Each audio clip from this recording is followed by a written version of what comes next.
Hi guys, we're going to start Lena. And oh, by the way, it's the morning, so I'm still in my pajamas, so that's why. Anyway, so today I'll be doing a tutorial on how to do a backbend because I made a tutorial on that before, but literally I gave like no tips. And one of my friends said that they used a tutorial to try. They tried to use my tutorial, and they fell on their head when they did it. Yeah, that's not what my tutorials are for. My tutorials are to help you get it, not to fall on your head.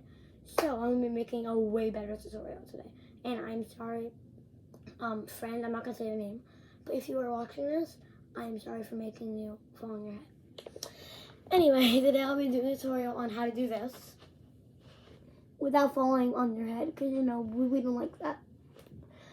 Anyway, guys, before the video starts, you have to stretch out your, I forgot to say this in the actual video, so I'm going to be doing, like, after the video. So make sure that you stretch out your back, your legs, and your wrists, because those are the three most important things you have to stretch out to do a backbend. So you make sure you stretch that out before you do it. You can follow stretching, but you can follow stretching videos. You're probably like, okay, why don't you show the stretches in this video? This video isn't a stretching tutorial. This is a backbend tutorial. So look at some other stretching, back, legs, and wrists. And then after you do that, then enjoy the video. Anyway, so the first thing you need to know how to do is you need to know how to do a break on the floor. Like, you need to know how to do that, like go like this.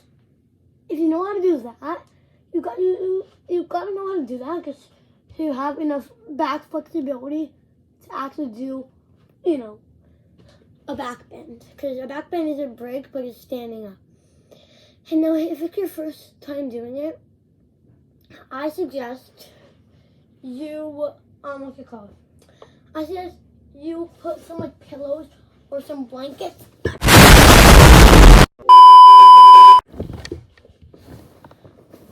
Alright, but I suggest you put some pillows or some like blankets or something like cushions or whatever underneath you, just in case you fall. That's what I did the first time when I was learning how to do a backbend. I taught myself. That's what I actually didn't use a tutorial. I just taught myself. And also, by the way, not only that, but I also suggest when you're first doing it, you hold on to something like you hold on to something, like for example, like this, and kind of just go like, and kind of just like make your way down, if you know what I mean. And after you got that done, then it's time for you to try to do it on the floor. Now you do need a lot of back flexibility to actually do this. So yeah, and make sure, most tutorials say when you're going down to look at your hands, but actually I think it's harder. Whenever I look at my hands, I feel like it's kind of hard for me to actually fall down.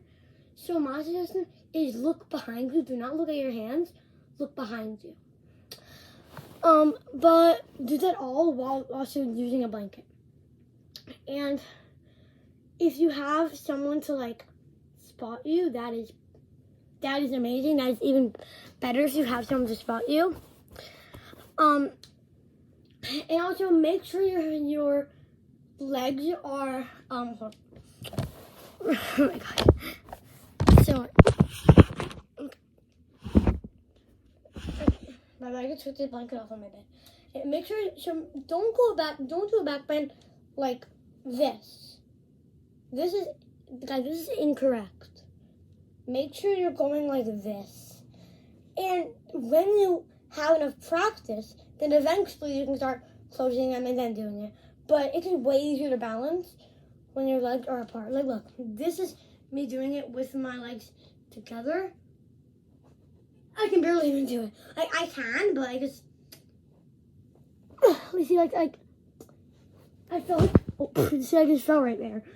But meanwhile, when I do it with my legs apart, way easier than with my legs together.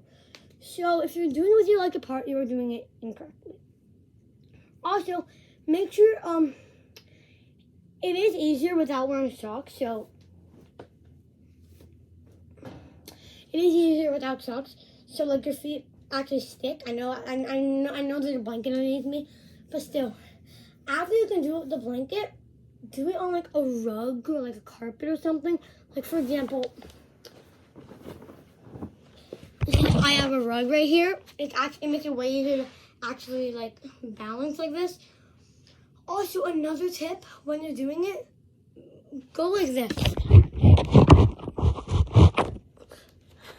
Oh my god, this is how I say room plans. Go like, and then just turn your hand around to go into a bridge. Hold up. If you know what I mean. Okay. Anyway, if you know what I mean, just like go like when you're falling, put one hand on the ground, and then kind of just like turn over into a bridge. That definitely will give you some practice on falling. Like you can go like this and kind of just like fall and then turn over. And then after you practice on the blanket, practice on like a rug or a carpet. Like for example, I have carpet and rug here. Then you can start, doing it. You still might be a little scared, you still might be a little scared to actually go down. But, eventually you'll get it. And actually a couple of times when I was first doing it, when I thought, okay, enough with the blanket, I'm gonna start doing it on my rug, I fell on my head. And so make sure you have a lot of practice when you're doing it on a rug. Make sure you need a lot of practice. Because a lot of practice on the blanket to actually be able to do it on the rug. So be careful and just fall. Like I said, do not look at your hands. I think that makes it actually harder to actually know where you're going. I know most tutorials say to do that, but actually I don't suggest that. And after you got it on the rug, make sure you have it on the rug before you start doing like outside or like on the hard wooden floor. As you can see right here, it's hardwood. Honestly, I don't even know if it's real. But look, so right now I'm gonna try to do it on the wood floor. We're gonna see if I can. But make sure remember, make sure you have a lot of practice on the rug before you do it on the wood floor, or just any floor in general. Okay, I'm gonna be doing it, and I'm gonna be kind of scared. Just kidding, I'm not. All right, so, but I'm saying if it's your first time, obviously you're gonna be a little bit scared unless you're confident. I want you to be confident in doing it on the floor. So yeah. 3, 2, 1. Oh my god, I did it. And after you do it, I want to make sure that you're proud of yourself. And I really hope that helps you get your back bend. And if it did not, I am really sorry. You can try to combine these tips with some other videos. But these are my suggested tips for doing it. Yeah, so I hope this video helped you. And if it did, you don't have to subscribe to my channel, or you don't have to like if this didn't help you.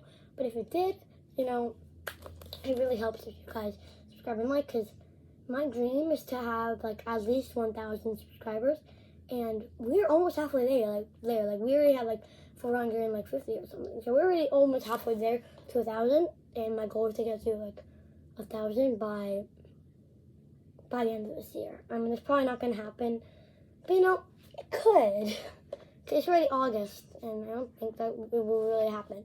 But anyway, thank you guys so much, and I hope you have a good day, and I hope you get your back bend. And just saying, it takes time. You cannot do your back bend in one day. It takes time. It took me like a week to do it. It takes time. So do not expect, if you see these videos, how to get your backbend in one day. Woohoo! Do not believe it. You cannot get it in one day. I mean, if you're really trained, then probably. But if you're just doing it at home by yourself, then I don't think that you'll be able to do it. I'm not trying to be rude, but I don't think that you will. But if you do, congratulations. You did an amazing job doing it in a day. But yeah, anyone that I've ever met has not done it in a day. I haven't met that many people. Anyway, bye.